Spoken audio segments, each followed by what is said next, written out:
2024년 5월 17일 누가복음 23장 13절부터 25절까지의 말씀을 가지고 함께 묵상과 기도 그리고 나눔의 시간을 갖겠습니다. 먼저 오늘 본문 말씀부터 함께 듣겠습니다. 빌라도가 대제사장들과 관리들과 백성을 불러 모으고 이르되, 너희가 이 사람이 백성을 미혹하는 자라 하여 내게 끌고 왔도다. 보라, 내가 너희 앞에서 신문하였으되 너희가 고발하는 일에 대하여 이 사람에게서 죄를 찾지 못하였고 헤롯이 또한 그렇게 하여 그를 우리에게 도로 보내었도다. 보라, 그가 행한 일에는 죽일 일이 없느니라. 그러므로 때려서 놓겠노라. 무리가 일제히 소리질러 이르되, 이 사람을 없이 하고 바라바를 우리에게 놓아주소서. 이 바라바는 성중에서 일어난 밀란과 살인으로 말미암아 옥에 갇힌 자라라. 빌라도는 예수를 놓고자 하여 다시 그들에게 말하되, 그들은 소리질러 이르되, 그를 십자가에 못 박게 하소서. 십자가에 못 박게 하소서. 빌라도가 세 번째 말하되, 이 사람이 무슨 악한 일을 하였느냐? 나는 그에게서 죽일 죄를 찾지 못하였나니 때려서 놓으리라. 하니 그들이 큰 소리로 재촉하여 십자가에 못 박기를 구하니 그들의 소리가 이긴지라. 이에 빌라도가 그들이 구하는 대로 하기를 언도하고 그들이 요구하는 자 곧 밀란과 살인으로 말미암아 옥에 갇힌 자를 놓아주고 예수는 넘겨주어 그들의 뜻대로 하게 하니라. 오늘 본문을 통하여 예수님은 십자가형이 확정되셨습니다. 사실 이러한 상황은 이번이 아니다라고 할지라도 결국에 언젠가 일어나게 될 일이었습니다. 왜냐하면 하나님께서는 이미 이를 그렇게 계획하셨고 또 이미 그렇게 예언하셨기 때문입니다. 그러므로 결국에 우리가 오늘 본문 말씀을 통하여 묵상해야 될 사실은 예수님이 십자가에 못 박히지 않을 수 있는 방법은 없었을까가 아닌 누가 예수님을 십자가에 못 박았느냐라는 것입니다. 결국 모든 일들은 다 하나님의 계획과 섭리 아래 이루어집니다. 그러므로 결코 일어나지 않을 일들은 없는 것입니다. 다만 그렇게 일어남에 있어 어떠한 사람들은 선하게 쓰임받고 또 어떠한 사람들은 악하게 쓰임받습니다. 거기에 대해 오늘 본문에서는 악한 사람들이 악하게 쓰임받고 있는 것입니다. 그리고 이러한 사람들은 아무리 하나님께 쓰임받는다라고 할지라도 결국에 멸망당하게 될 것입니다. 왜냐하면 이들은 원래 악함으로 멸망을 당할 존재들이었기 때문입니다. 그러므로 하나님께서는 그러한 사람들을 활용하심으로써 그냥 일하신 것뿐인 것입니다. 그렇기 때문에 우리는 어떠한 일들에 대하여 안 일어나기를 위해 노력해야 되는 것이 아니라 어차피 일어나게 될 일들 중에서 어떻게 쓰임받을 수 있을지를 고민해야 되는 것입니다. 특별히 저는 오늘 본문 말씀을 통하여 결국 일어나게 될 예수님의 십자가 사건이 어떠한 과정을 통해 일어나게 될지를 함께 살펴보기를 원합니다. 그래서 그러한 과정 속에 인간의 연약함에 대해 생각해 보기를 원하고 또 우리가 어떠한 부분들을 조심하고 의존해서는 안 되는 것인지를 함께 생각해 볼 수 있기를 원합니다. 첫 번째로 예수님이 십자가형에 확정되신 이유는 사람들이 타협에 실패하였기 때문입니다. 오늘 본문의 13절 말씀에서는 빌라도가 군중들을 모아 자기의 입장과 자기의 생각을 들려줍니다. 그래서 14절 이하의 말씀을 읽어보면은 도저히 자기의 생각 속에서는 예수님이 무슨 죄를 저질렀는지를 모르겠다라고 전해주고 있는 것입니다. 그래도 그들의 입장을 무시하지 않는 차원에서는 그냥 돌려보내지 않고 태형 정도로만 형을 내리고 사건을 마무리하겠다라고 전해주고 있는 것입니다. 하지만 여기에 대해 군중들은 거부하고 있습니다. 도리어 더 큰 소리로 예수님을 죽이라고 난리치고 있습니다. 사실 우리가 빌라도의 입장을 바라보게 되면은 이렇게 타협을 하고 있는 모습은 조금 황당스러울 수 있습니다. 왜냐하면 이것이 무슨 오늘날의 국민참여재판도 아닌 것이고 이렇게 협상을 하려고 하고 있는 것은 대단히 우스운 일인 것이지요. 그냥 평소에 로마 총독답게 판결을 내리고 끝내면 되는 일인 것입니다. 하지만 당시에 있어 빌라도는 워낙에 무능함으로 이미 로마 당국에 찍혀 있었던 상황이었습니다. 그러므로 또 여기서 만약에 더 큰 반란이 일어나게 되면은 그는 로마로 소환될 수도 있었던 그런 상황이었습니다. 그러므로 그는 어쩔 수 없이 유대인들의 눈치를 볼 수밖에 없었던 그런 상황이었던 것입니다. 그러므로 그는 이렇게 로마 총독임에도 불구하고 오히려 하찮게 여겼던 유대인들을 타이르고 있었던 것입니다. 어쨌든 이러한 상황 속의 타협이 잘 이루어졌었다라고 한다면은 예수님의 사건은 단순히 태형 정도로만 끝났을 수도 있었던 일인 것입니다. 하지만 결국에 타협은 실패했습니다. 우리는 이러한 모습을 바라보면서 어쩔 때는 타협보다도 묵직하게 밀어붙이는 것이 나을 수도 있다라는 것을 생각해 볼 수 있는 것입니다. 사실 저는 설교 시간에 계속적으로 소통 및 공감, 그리고 그를 통한 타협이 중요하다라고 말씀드렸었습니다. 그런데 지금은 오히려 반대의 말을 전하고 있으니 어쩌면 조금은 당황스러우실 수도 있습니다. 여기서 우리는 어느 정도의 기준이라는 것이 필요합니다. 즉, 무조건적으로 사람들과 타협을 하며 그들의 입장을 봐줘서는 안 되는 것입니다. 사실 그렇기 때문에 요즘에는 그러한 이유로 동성애를 옹호하고 있는 그런 신학도 등장하고 있는 것입니다. 우리는 이러한 잘못을 범해서는 안 되는 것이고, 또 그렇기 때문에 우리는 우리 안에 기준이라는 것이 필요합니다. 그러면 우리는 어떠한 기준 속에 사람들과 타협을 해야 되는 것인가? 바로 주 안에서라는 기준이 필요한 것입니다. 그러므로 같은 믿음을 공유하고 있는 사람들끼리는 타협을 할 수 있습니다. 그리고 우리의 믿음을 침범하지 않는 선에서는 충분히 타협을 볼 수도 있습니다. 하지만 믿음을 무너뜨리는 내용 및 말씀에서 규정하고 있는 정의를 부정하고 있는 그런 부분들에 대해서는 분명히 타협을 거부해야 되는 것입니다. 그러므로 오늘 본문 속의 빌라도는 사실 예수님에 대해서도 무죄로 입장을 굳혔어야 했었습니다. 하지만 그는 그러하지 않았습니다. 그저 자기의 아니 때문에 무조건적으로 타협을 보려고 하였습니다. 우리는 이러한 모습들을 바라보며 나는 과연 어떠한 기준 속에 타협을 진행하고 있는지를 생각해 봐야 될 것입니다. 그래서 주 안에서 타협을 하고 있는 것인지 아니면 믿음과 신앙까지도 다 양보하면서까지 타협을 하고 있는지를 생각해 봐야 되는 것입니다.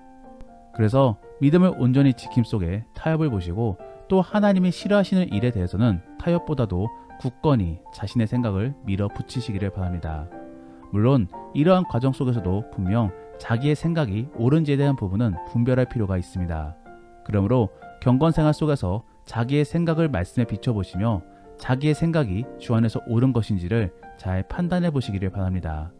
그리고 그 이후로 타협을 할 것인지 아니면 의견을 굽히지 않고 소신 있게 행동할 것인지를 잘 결정할 수 있기를 원합니다. 정말로 그러한 지혜로운 그리스도인들이 될 수 있기를 원합니다. 두 번째로 예수님이 십자가형에 확정되신 이유는 바로 군중심리 및 집단 지성 때문입니다. 즉, 많은 사람들이 한 입으로 모아 예수님을 죽이라고 주장하고 있으니 빌라도의 입장에서는 수용해 줄 수밖에 없었던 것입니다. 오늘날 시대는 위키피디아 등으로 인해 집단 지성에 대하여 긍정하는 부분들이 있습니다.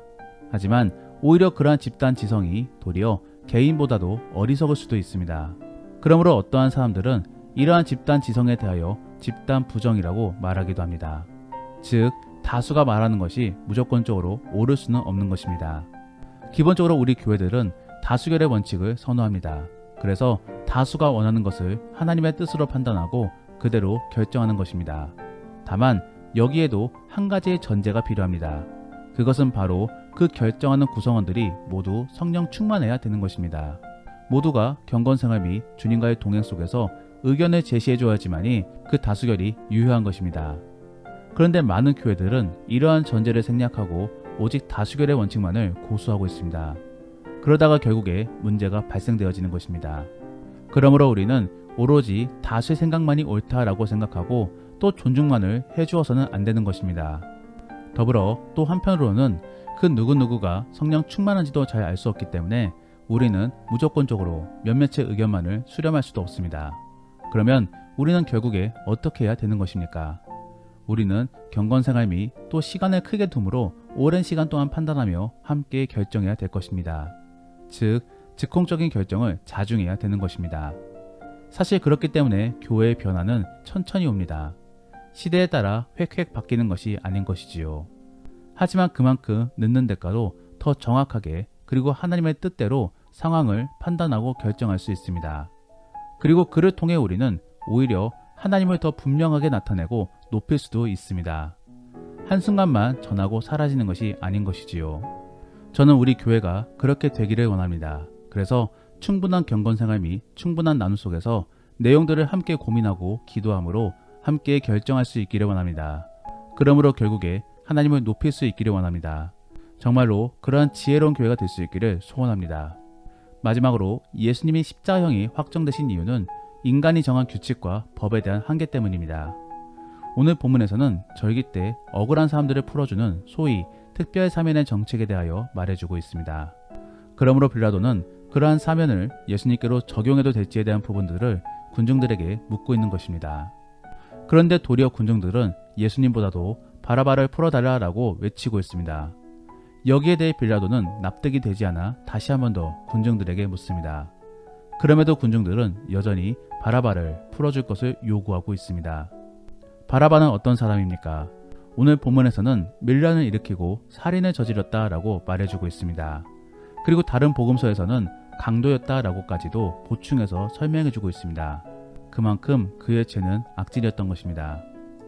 그런데 어떤 사람들은 그가 열심당원이었기 때문에 독립투쟁의 공로로 인정을 받아 이렇게 될 수 있었다라고 생각합니다. 하지만 결코 그렇지 않습니다. 만일 그렇다라고 한다면 빌라도는 결코 그를 놓아주지 않았을 것입니다. 바라바는 그저 자기의 욕심 및 본능에 따라 민간인들에게 피해를 주었던 그런 범죄자에 불과하였습니다. 그럼에도 사람들은 그를 원하였고 덕분에 그는 풀려날 수 있게 되었습니다.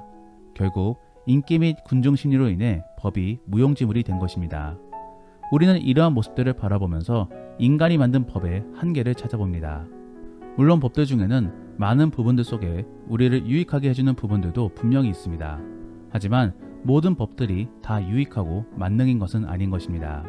그러므로 우리는 온전히 우리의 사회와 법만을 믿고 의지해서는 안 되는 것입니다. 인간이 만든 것에는 분명히 한계가 있습니다. 그러므로 부조리한 부분들도 분명히 있는 것입니다. 여기서 우리는 이러한 부분들에 대하여 인정함과 동시에 도리어 더욱더 하나님을 의지해야 되는 것입니다. 그러므로 그러한 부조리에 대하여 좌절하지 마시고 도리어 하나님이 더 좋은 길로 인도해 주실 것임을 믿으시기를 바랍니다. 예수님도 분명 몇몇의 여론 조작과 또 어리석은 군중 심리로 십자가형을 언도받게 되었습니다. 그리고 그 어떠한 법도 예수님을 보호할 수 없었습니다. 그러므로 어떻게 보면은 예수님은 그냥 희생당하신 것이며 또 실패한 것으로 보여질 수도 있습니다. 하지만 예수님께서는 실패하지 않으셨습니다. 도리어 하나님께서는 그러한 것들을 이용하심으로 더한 것을 보여주셨습니다. 바로 십자가 사건 및 부활인 것입니다.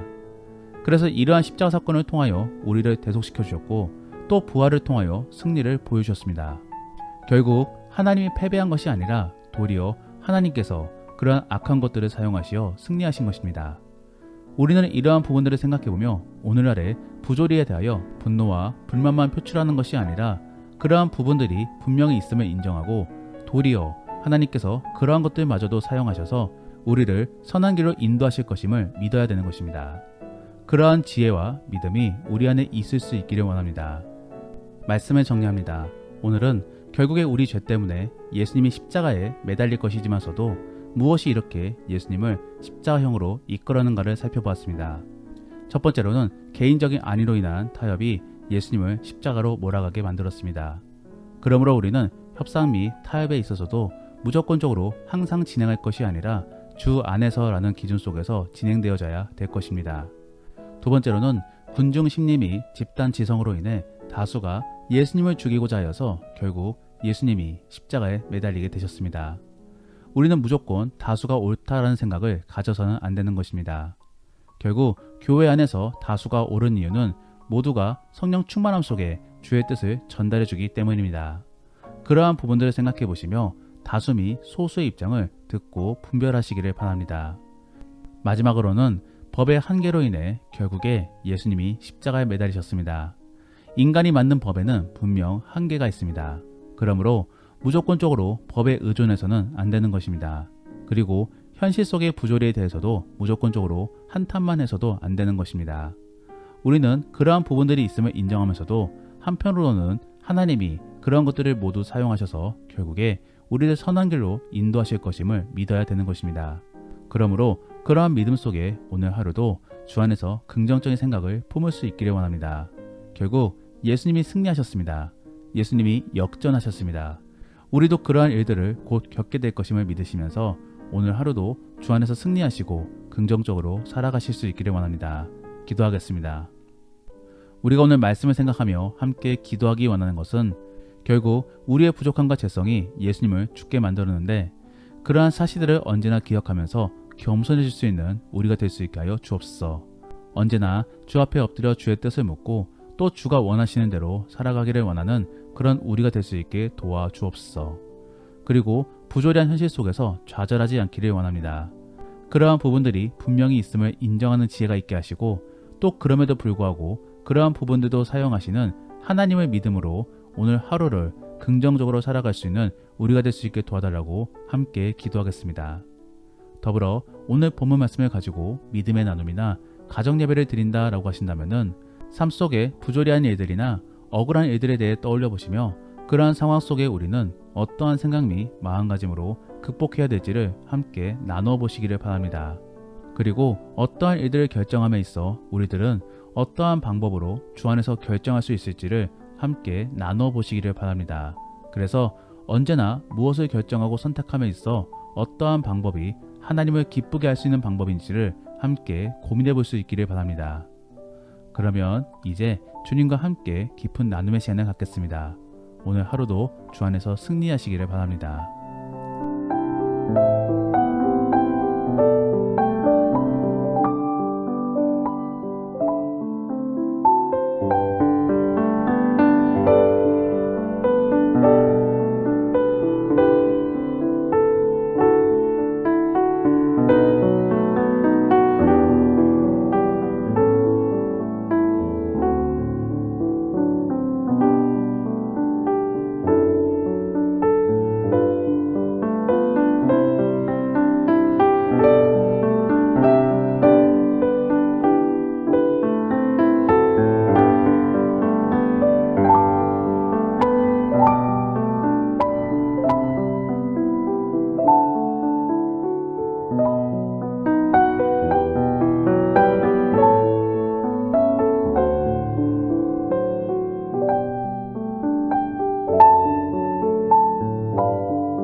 음.